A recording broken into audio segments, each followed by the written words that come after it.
Guys, ito na lang yung natira ng ano ko, air freshener ko. Sobrang kapal nito, as in yan, halos puno ito. Itong lagayan na to, halos puno siya.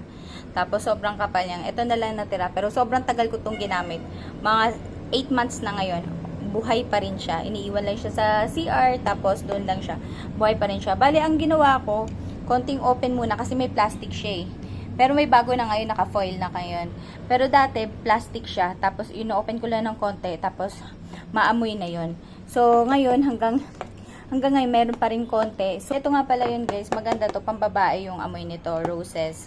Maganda siya. At saka, ito pala, pag hindi nyo alam, itinatakip pala yan. Kaya, medyo maganda talaga ang datingan niya. Ito yung box. So, yun. Ayan. Super bango nito, guys.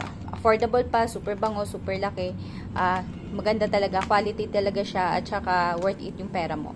So, ayan, ito lang yung ano niya, guys. Claire Air Freshener Roses. Yun yung akin. Meron din cologne, super bango din yung look cologne, kaso panlalaki yung atake nun. Ito yung favorite ko, pinaka-favorite ko to. Pangatlo ko na to. So, yun lang.